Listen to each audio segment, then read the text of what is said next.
Oke,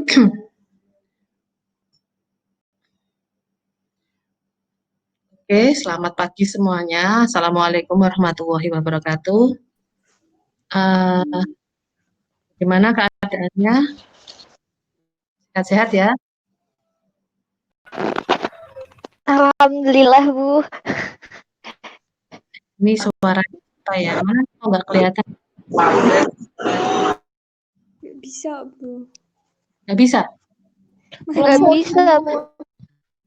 Oh, nggak bisa. Penting bisa mendengar saya ya? Sudah bisa mendengar suara saya kan? Bisa. Iya, Bu. Alhamdulillah. Oke.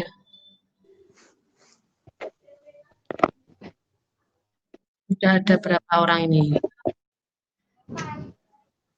25, termasuk ya berarti baru 24. Yang lainnya mana ini? Ayo. Sudah bisa bergabung apa belum?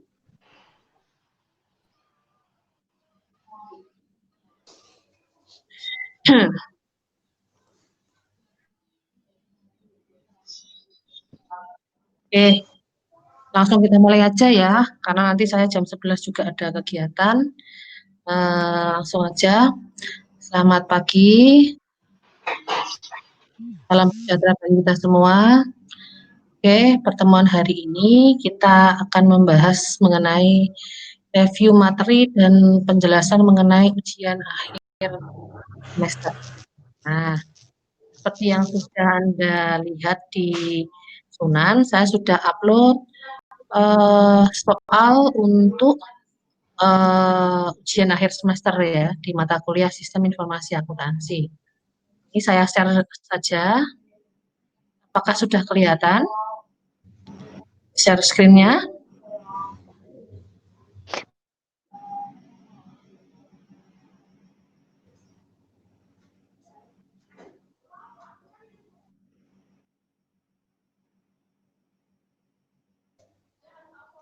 Share screen-nya sudah kelihatan belum, teman-teman?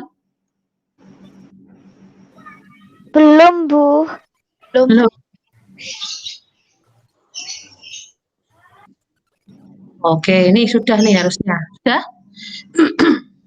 Belum, Bu. Belum, Bu. Oke, kalau memang tidak bisa terlihat, silakan Belum, Bu. soal UAS yang sudah saya share di Sunan. Sudah di-download apa belum? Soal UAS-nya. Belum, Bu. Belum, Wah, Bu. terus terang banget ya. Nah, ayo sambil sekalian bisa di-download. Kalau yang memang nggak bisa melihat, kalau yang bisa melihat sharingan video atau PPT saya, silahkan nanti bisa sambil melihat dari PPT.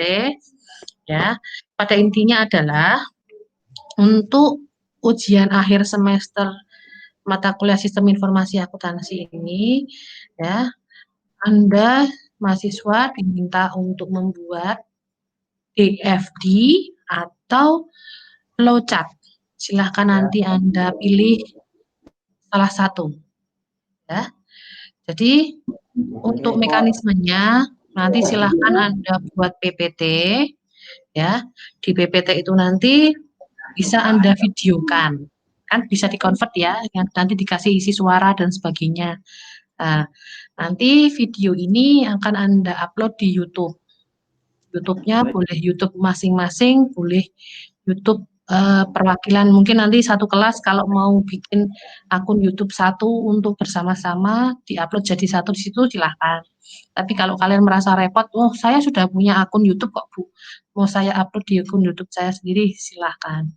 Yang penting nanti ketika Anda mengumpulkan tugas tersebut, ya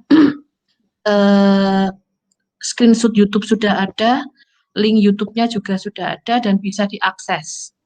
Nah, nanti saya menilainya adalah dari link YouTube yang Anda kumpulkan di Sunan, nanti saya akses ada nggak itu videonya. Bisa terlihat nama Anda apa tidak, kelihatan apa tidak. Nah, kalau nggak ada kan berarti zong ya, nilainya ya minimalis. Gitu ya. Nanti kalau memang ada ya maksimalis gitu ya. Oke, untuk ketentuannya nanti untuk memudahkan Anda nanti silahkan Anda buat PPT ya, sebelum Anda videokan itu Anda buat PPT dulu dengan ketentuan ya. Yang pertama nanti berisi data diri mahasiswa, nama, NIM, kelas, dan foto menggunakan jas alma mater di awal video. Ini contohnya nih ya, di sini saya perlihatkan aja contohnya. Ini kalau bisa contohkan ya, yang bisa lihat share screen saya bisa dilihat di layar. Yang tidak bisa melihat dari soal UAS itu di halaman yang kedua. Soal itu ada 2 halaman ya. Soal yang halaman pertama itu berisi ketentuan isi konten. Yang kedua itu adalah contoh PPT. Nah, itu di halaman kedua itu ada contoh PPT-nya. Nanti sambil melihat di situ. Oke, untuk PPT atau nanti video yang Anda upload nanti, yang pertama nanti jelas berisi judul dulu ya. Judul. Kalau di sini saya contohkan, ibaratnya ada kedai kopi namanya Kopi Jolong. Nah, nanti silahkan nanti kalau ada memang yang usahanya itu perusahaan atau manufaktur ya kan, atau toko gitu ya, silahkan ditulis toko roti apa galau, toko roti cinta atau apa ya namanya. Nah, di awal video ini nanti atau di PPT pertama silahkan Anda isi dengan ini kalau di saya contohkan cuman gambar-gambar random gini ya. Nah, itu silahkan nanti Anda boleh pakai fotonya kafenya, PT-nya, perusahaannya, cateringnya, usaha yang Anda pakai. Itu silahkan Anda foto, Anda tempel-tempelkan di sini untuk menghias. Kemudian nanti PPT halaman kedua atau slide kedua, data diri. Nah, data diri nanti berarti nama mahasiswa, kemudian NIM-nya, dan kelasnya. Ya, kemudian silahkan di sini nanti beri foto. Ini contoh saja ya. Silahkan kalau Anda memang ingin berkreasi, ingin mau ngasih fotonya, mau miring-miring atau bagaimana, silahkan asalkan kelihatan jelas wajah Anda. Kalau Anda ingin ganti di sini bukan foto tapi video, kadang kan ada ya video yang memang seperti PPT di sini, tapi di sini nanti ada kotak lagi, di sini kalian ngomong. Nama saya siapa gitu. Enggak apa-apa, tapi kelihatan wajahnya jelas ya, kemudian menggunakan pakai jas alma mater. Pasti udah punya semua ya, nggak mungkin nggak punya jas alma mater. Ya, pasti punya. Ya, silahkan nanti Anda tampilkan di sini. Kemudian ketentuan berikutnya, ya, setelah Anda perkenalan diri, nama, NIM, kelas, foto. Kemudian yang kedua adalah profil UMKM. Profil UMKM ini nanti isinya ada nama usahanya, jenis usahanya, nama pemiliknya, alamat dan nomor HP yang bisa dihubungi, kemudian penjelasan umum tentang usaha disertai foto. Nah, kalau di saya sini contohkan ini tadi kan usaha kedai kopi Jolong ya, kopi Jolong. Ini ada fotonya. Silahkan fotonya mau Anda buat semenarik mungkin. Ya, misal nih ya, misal usaha yang Anda teliti ini nanti ternyata tidak ada tokonya atau tidak ada kedainya atau belum ada pelang tokonya kelihatan, perusahaannya nggak kelihatan. Nah, silahkan Anda bisa menampilkan foto kegiatan produksi ketika usaha tersebut melakukan kegiatan. Ya, kemudian di sini diberi nama usahanya, jenis usahanya apa, nama pemiliknya siapa, alamatnya di mana, nomor handphone atau nomor telepon, kemudian keterangan umum. Nah, ini kalau saya contohkan di sini Kopi Jolong, berdiri sejak tahun 2015, berawal dari usaha kaki lima sampai sekarang sudah memiliki cabang di beberapa kota dan seterusnya. Kemudian menu-menunya apa saja. Nah, silahkan di situ Anda berkreasi, ya, jelaskan mengenai perusahaan atau usaha yang memang Anda jadikan apa namanya objek. Nah, Kemudian setelah itu, ini PPT yang ketiga ya. Nah, ini kita masuk ke intinya. Nah, di sini ya Anda silahkan membuat DFD atau flowchart usaha. Ya, pilih salah satu, boleh DFD, boleh flowchart. Ya. Kemudian untuk flowchart atau siklusnya silahkan juga Anda pilih. Bisa siklus pendapatan, bisa siklus pengeluaran, bisa siklus konversi UMKM tersebut atau perusahaan tersebut. Pilih salah satu. Ya. Ini kalau saya contohkan di sini kan saya memberi contoh ada dua ya, ada yang DFD, ada yang flowchart. Nah, nanti silahkan Anda pilih saja salah satu yang memang menurut Anda paling mudah bagi Anda untuk membuat atau mengerjakan. Ya. Nah, kemudian untuk siklus juga silakan Anda pilih, tidak harus semuanya siklus manufakturingnya atau akuntansi biaya. Karena kan sebenarnya kan siklus itu kan banyak. Dari sisi pendapatan. Pendapatan itu kan ketika, ini kalau saya contohkan ya, kopi jolong tadi ya. Kopi jolong itu kan berarti kan ada pendapatan dari customer. Nah, itu urutannya bagaimana? Nah, gambarannya kalau saya di sini saya contohkan pakainya flowchart. Dari ada customer memulai menerima order ya, bagian order penjualan kan menerima order. Kemudian membuat nota. Nota ini kan order yang dipilih tadi apa saja. Nah, di sini ada nota 1, 2, 3. Yang pertama diserahkan ke konsumen untuk nanti dibawa ke kasa untuk bayar. Yang kedua diserahkan ke nomor 2 nih ya, ke bagian pembungkusan. Jadi nanti tinggal ngambil. Customer kalau sudah ngambil ke sini ya, kalau sudah bayar. Kemudian nota yang ketiga disimpan di bagian penjualan. Ini kan diarsipkan gambarnya, ya kan? Dan seterusnya. Kalau pendapatan kan berarti gitu ya. Kalau contohnya siklus pengeluaran, berarti apa? Untuk pembelian bahan baku. Nah, itu kan juga bisa. Kayak di sini contoh nih ya.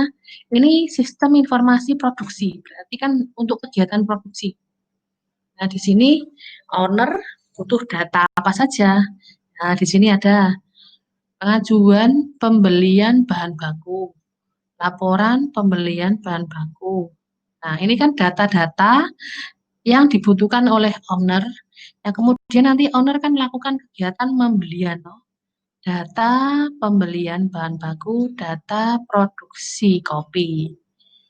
Nah, karena kalau data pembelian kan dari data pengajuan pembelian bahan baku dan laporan pembelian bahan baku, kalau data produksi ini kan berasal dari pengajuan produksi, laporan produksi, dan laporan penjualan, ya kan, di sini. Nanti di sini di sistem diolah. Nah, untuk pembelian bahan baku ini kan berarti harus ada kerjasama dengan supplier. Ini kan siklus pengeluaran ya kan. Nah, ini kan berarti di supplier ini kan berarti dia menerima apa? Ada data pembelian bahan baku. Kemudian juga apa? Nota pembelian bahan baku bagi supplier. Nah, ini kan supplier nanti yang akan mengolah bahan bakunya yang akan dikirimkan berapa. Nah, kebetulan di sini ini kan sistem produksi ya. Berarti selain setelah diproduksi kan ini tidak hanya kegiatan dengan supplier, berarti ada kegiatan dengan konsumen ketika barang tersebut kopinya dibeli oleh konsumen untuk. Nah, ini kan di sini berarti ada data apa nih? Data pembelian kopi dan nota penjualan kopi. Dari sistem informasi kan diberikan ke konsumen ya. Konsumen bayar. Data pesanan kopi diserahkan. Nah, itu kan kalau siklus pengeluaran. Ini tapi contohnya campur ya dengan informasi produksi ya. Nah, tapi kan tinggal nanti kalian pinginnya mau bikin siklus apa, mau bikin alur apa, gitu. Silahkan Anda pilih, sesuaikan dengan yang Anda lihat, yang Anda ketahui dari UMKM atau perusahaan yang Anda jadikan objek. Menurutmu mana yang paling mudah bisa digambarkan?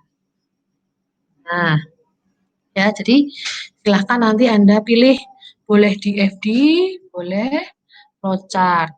Kemudian siklusnya juga silakan Anda pilih salah satu. Kalau misal gini, Bu, saya ingin menggambarkan mengenai siklus pemberian gaji, Bu, MSDM gitu ya, untuk pemberian gaji kepada karyawan, Bu. Silahkan. Berarti kalau di situ nanti ada penggambaran kegiatan produksi ya kan, ketika karyawan tersebut mengerjakan kegiatan itu berapa jam yang dia habiskan untuk bekerja. Nah, nanti dasar jam ini kan yang menjadi acuan Anda untuk memberikan atau acuan bagi perusahaan atau UMKM untuk memberikan gaji. Nah, itu kan silahkan Anda buat siklusnya, langkahnya gimana di usaha tersebut. Nah, kebetulan untuk UMKM ini saya sarankan Anda menggunakan objeknya adalah objek yang Anda gunakan di mata kuliah mata kuliah studi kelayakan bisnis. Di mata kuliah studi kelayakan bisnis itu kan Anda sudah melakukan analisis ya dari awal sampai akhir untuk suatu usaha.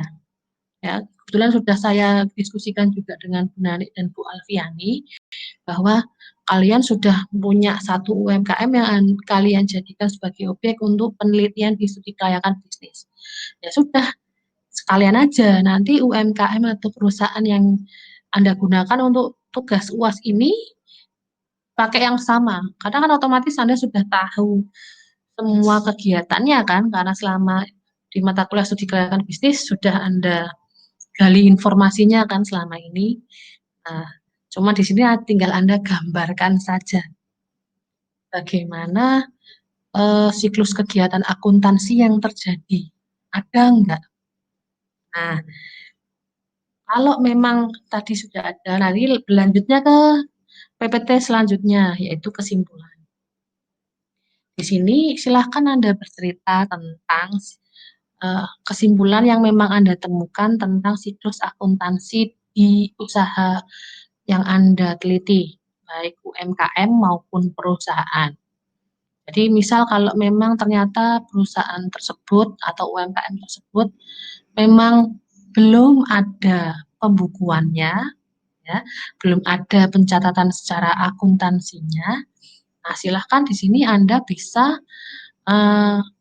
jelaskan kenapa kok belum ada, kelebihan dan kekurangannya kenapa kok dia belum bisa membuat siklus. Nah, di sini adalah menjadi peluang bagi Anda bahwa, oh saya akan bisa membuatkan. Kalau memang belum ada ya, kalau memang belum ada pembukuan, belum ada siklus apapun di situ. Usahanya angger-sangger buka menurut ya. Silakan, nanti silakan ceritakan di kesimpulan ini. Ya, apabila memang ternyata di usaha UMKM tersebut atau perusahaan tersebut sudah ada pencatatannya, ya tinggal Anda ceritakan saja bagaimana pencatatannya, kesimpulannya apa setelah Anda teliti, ada kelebihan kekurangannya enggak, harusnya bagaimana untuk usaha tersebut, apa yang bisa diperbaiki. Ya, jadi di sini silahkan Anda bercerita tentang keadaan atau memang kenyataannya di usaha tersebut ya, di UMKM tersebut ada kekurangan apa ya. Jadi silakan di sini. Nah, kalau sudah sampai di kesimpulan ini, berarti videonya selesainya di kesimpulan, ya kan? Nah, di kesimpulan setelah ini berarti PPT ini kan tinggal Anda videokan. Kalau sudah, silakan diupload di YouTube. Nah, kalau sudah Anda upload di YouTube, maka nanti untuk pengumpulan tugasnya, nah, untuk pengumpulan tugasnya ini nanti, ya, tinggal Anda tambahkan di PPT Anda slide tambahan berisi screenshot YouTube dan link YouTube yang sudah Anda upload tentang video Anda tadi.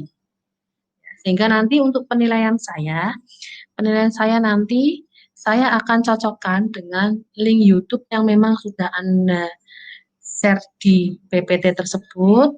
Akan saya lihat apakah memang sudah ada apa belum, Apabila memang belum ada, ya nanti terpaksa nilainya ya minimalis itu tadi seperti yang saya sampaikan. Oke, jadi untuk video PPT kan hanya sampai kesimpulan. Nah, yang dikumpulkan di Sunan nanti PPT-nya harus ada tambahan screenshot YouTube dan link YouTube-nya. Ya, paham ya? Sehingga nanti PPT tersebut jangan lupa satu lagi, PPT tersebut harus dalam bentuk PDF. Kenapa harus dalam bentuk PDF? Nah, ini saya untuk menghindari kesalahan-kesalahan dalam penguploadan tugas. Takutnya kalau memang Anda sudah merasa PPT-nya sudah benar, Anda upload, ternyata karena sistem nanti hilang, rusak, gambarnya hilang semua. Ketika saya cocokkan, kok ternyata berbeda. Maka saya anjurkan nanti yang diupload dalam bentuknya PDF. Oke. Nah, kemudian jangan lupa dikerjakan individu, tidak boleh sama antara satu dengan lainnya. UMKM disamakan dengan matkul studi kelayakan bisnis. Ini untuk memudahkan Anda sebenarnya. Jadi nggak usah nyari UMKM baru atau usaha baru yang Anda jadikan objek. Ya. Kemudian upload di Sunan paling lambat tanggal 9 Januari 2020 tahun depan ya. Berarti tugas ini 1 tahun. Walaupun kenyataannya hanya 3 minggu untuk mengerjakan. Ya, jadi nanti jangan lupa upload PPT yang sudah di PDF-kannya paling lambat tanggal 9 Januari 2020. Oke. Nah, tadi untuk contoh-contoh PPT dari saya ada di halaman soal yang kedua sudah ada. Iya, ada lagi. Ini kalau yang kemarin ada yang WA saya, ada yang tanya, Bu, kalau apa namanya UMKM-nya atau usahanya itu saya dengan teman saya tuh sama, Bu. Cuman teman saya itu menganalisis produk A, saya menganalisis tidak apa-apa. Kalau atau UMKM-nya itu nanti sama, silahkan, ya boleh. Tapi untuk tugas SIA ini siklusnya yang nggak boleh sama.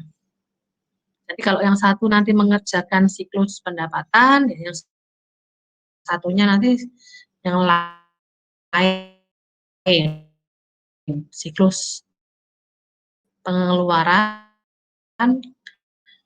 usahanya boleh sama, tapi siklusnya nggak boleh sama. Oke. Ada yang ingin bertanya sampai di sini?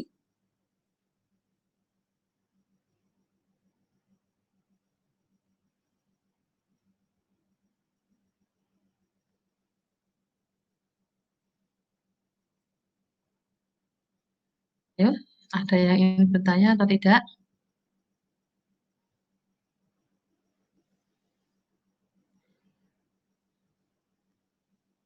Bagaimana ini?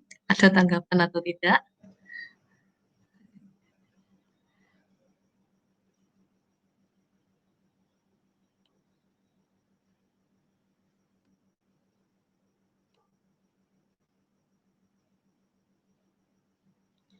Oke, jangan khawatir untuk teman-teman yang mungkin hari ini tidak bisa bergabung.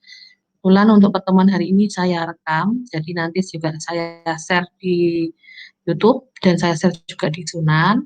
Jadi untuk penjelasan materi ini atau untuk UAS ini bisa diputar ulang ya. Nah, yuk silahkan kalau ada yang ingin bertanya.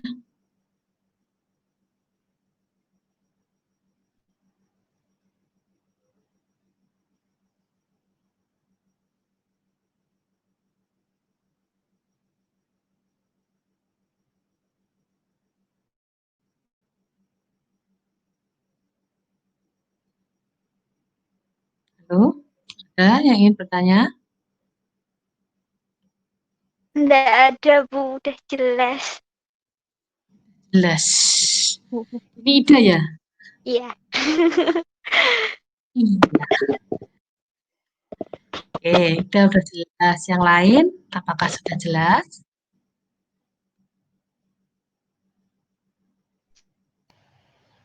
Mungkin kalau teman, oh ya, untuk bikin flowchart maupun DFD ya. Untuk, oke, siapa yang tadi yang ngomong? Ayo. Untuk yang bikin flowchart atau DFD, mungkin kalau kalian ada yang merasa kesulitan, sebenarnya kan kalau kita buka PowerPoint itu kan ada insert ya. Insert itu kan bisa pilih insert shape. Nah, insert shape itu silahkan Anda bisa gunakan sebagai cara untuk membuat flowchart atau DFD. Nah, tapi kalau memang Anda kesulitan, Bu, sulit Bu, soalnya tulisannya nanti nggak muat. Kadang kan memang kalau bentuk flowchart atau DFD itu kan terbatas ya, kalau kita mau insert teks di situ.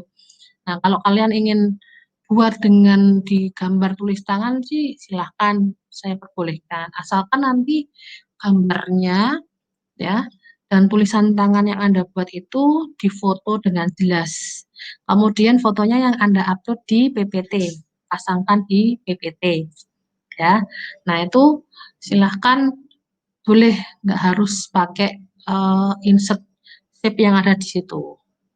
Syukur-syukur kalau memang Anda bisa membuat yang bagus pakai aplikasi Microsoft Visio itu bisa, atau aplikasi lain yang gratisan juga banyak di internet, itu bisa untuk kalian gunakan. Jangan lupa untuk masing-masing flowchart diagram itu kan ada gambarnya, itu ada artinya masing-masing. Ya, silahkan Anda membuat tapi jangan ngawur ya. Karena itu ada artinya. Jadi sambil dibuka, nanti kalau bikin flowchart sambil dibuka itu buku bab berapa ya, saya kok kalau nggak bab 3, bab 4. Nah, itu kan di situ ada penjelasannya tentang arti masing-masing bentuk GFD maupun flowchart itu kan ada artinya masing-masing. Nah, itu silahkan dicocokkan. Jangan asal wes anggar aku jenenge buntur tak buntur kabeh. Jangan, karena itu semua ada artinya. Jadi semua itu ada fungsinya masing-masing. Nah, kayak di sini saya contohkan, lihat di PT ya. Ini kan ada insert ya, insert. Ini saya share screen, kelihatan nggak ya? Ya, nanti kalau sambil dilihat aja di PPT, itu di bagian atas kan ada home insert ya. Itu pilih insert, nanti ada shape. Nah, di shape ini kan ada basic shape untuk flowchart juga ada nih.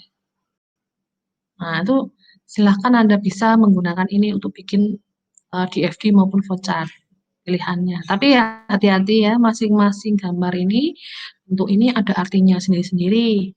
Jadi nanti jangan asal pakai aja. Saya suka gambar ini Bu, bentuk ini bagus. Nah, itu salah ya, jangan seperti itu. Nah, kayak di sini kan ini semuanya ada artinya. Kalau bentuknya seperti ini itu berarti apa? Ini itu adalah dokumen. Kalau bentuknya seperti pot seperti ini, ya kayak pot ini artinya kegiatan secara manual. Ya. Ini terminal, mulai dan finish. Ya, ini kan selesai, itu terminal namanya. Kemudian kalau kayak gini itu berarti penghubung pada halaman yang sama. Ya. Kalau bentuknya seperti ini, nomor 2 ini penghubung pada halaman yang berbeda. Kebetulan ini sebenarnya ada 2 gambar flowchart yang saya gabungkan. Jadi harusnya ini kan halaman yang berbeda, ini gambar yang berbeda ya kan, beda. Ini semua punya arti masing-masing. Nah, kalau apa gini namanya, jajaran genjang, nah, seperti ini tuh artinya adalah pembukuan. Nah, ini jurnal kan, jurnal penjualan dan jurnal penerimaan kas. Nah, ini contohnya seperti itu. Kalau ini tadi dokumen, nah makanya buku besar itu kan termasuk dokumen. Tapi ini kegiatan penjurnalan. Nah, jadi nanti hati-hati ketika Anda buat DFD maupun flowchart-nya, itu semua ada artinya masing-masing. Ya, jangan lupa juga di sini nanti ada pada saat Anda menampilkan gambar ini ya Anda jelaskan. Jelaskan ini kegiatannya apa aja sih? boleh Anda cuman gambar aja terus Anda ngomong gitu ya di video tinggal diomongkan aja nggak apa-apa. Atau nanti kalau memang Anda ingin ketik di sini ada penjelasannya apa saja gitu ya. Untuk langkah pertama dimulai dari mana? Silahkan Anda jelaskan. Saya perbolehkan. Ini juga bisa ya. Oke. Sudah jelas semuanya? Tidak ada yang ingin bertanya? Terus KB ya. Boleh tanya, mau tanya. Silahkan. Siapa nih? Zaida. Zaida.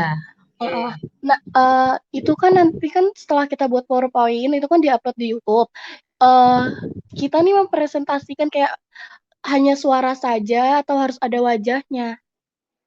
Nah, itu saya persilahkan kalian Bebas. kalau memang kalian ya bebas. Jadi kalau kalian memang ingin menampilkan di setiap PowerPoint tersebut kan bisa ya, ada kayak biasanya kan di PowerPoint di bagian kalau di video kan ada di pojok itu ada fotonya kelihatan atau videonya kalian bicara. Itu boleh.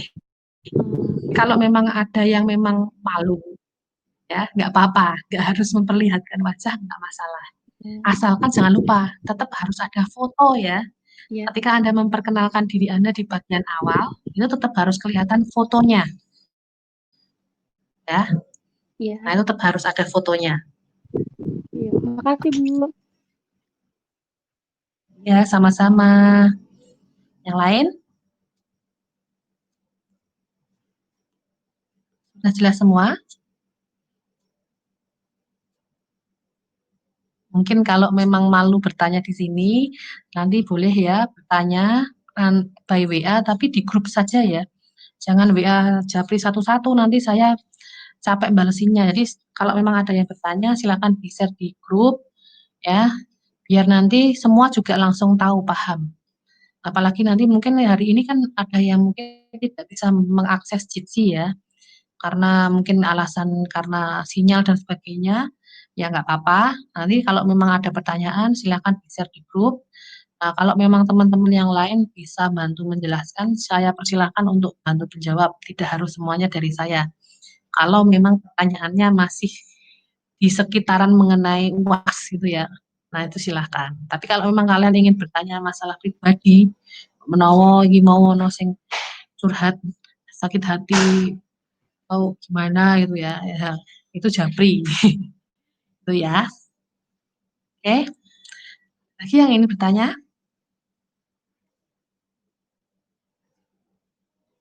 Ya, tidak ada yang ingin bertanya. Susunan belum ada. Apa? Ini tadi siapa dia? Ya, ada suaranya. Absennya di Sunan belum ada, Bu. Oh, absennya di Sunan belum? Oke, habis ini nanti saya coba refresh ya, karena biasanya memang kadang sistemnya sudah saya buat agar bisa diakses mahasiswa sendiri, tapi nggak tahu jadi nggak bisa. Ya, nanti coba setelah Jitsi ini akan saya uh, refresh lagi. Oke? Oke, kalau tidak ada pertanyaan lagi, pertemuan hari ini saya cukupkan sekian. Oh ya, sebelum saya tutup, yang bisa dibuka videonya, minta tolong bisa dibuka, akan saya foto dulu. Ayo.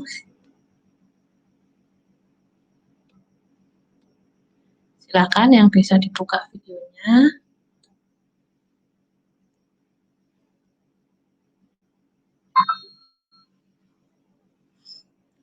Bisa nggak ya yang lain? Saya beda dengan Zoom ya. Kalau Zoom memang gampang ya.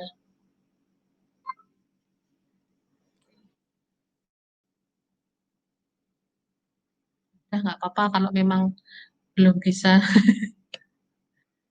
Nah, oke. Kalau memang belum bisa nggak apa-apa. Ya, jangan lupa nanti absensi diakses. Oke. Oh, ini ada yang bisa kelihatan videonya. Devi ya. Loh, hilang lagi. Devi tadi udah bisa kok. Lagi. Ida mana Ida?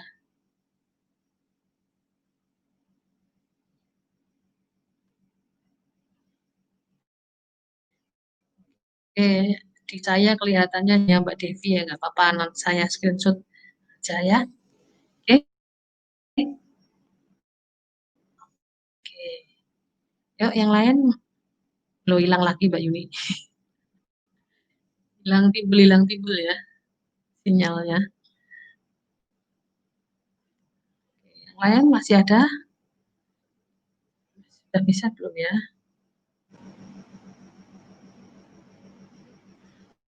Oke, nggak ada ya yang lainnya. Oke, saya ambil dulu fotonya. Ini yang kelihatan Mbak Devi aja, nggak apa-apa ya Mbak Devi ya. Tapi yang lain nggak kelihatan fotonya, nggak apa-apa ya. Oke, terima kasih atas atensinya hari ini.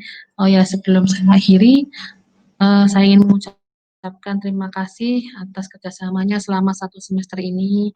Mohon maaf apabila selama 1 semester ini mungkin saya ada salah kata, salah perbuatan, mohon dimaafkan. Dan saya juga akan memaafkan semua kesalahan baik yang sengaja maupun tidak sengaja oleh semuanya. Jadi semua sama-sama 0-0 ya. Oke, dan Bismillah aja ya, moga-moga semester depan kita bisa bertemu kembali di kelas ya, tidak online seperti ini. Oke, sampai jumpa di pertemuan yang akan datang. Assalamualaikum warahmatullahi wabarakatuh. Dadah semuanya. Waalaikumsalam warahmatullahi wabarakatuh. Ya, Waalaikumsalam. dadah. Terima kasih ya. Kosong, Bu. Oke.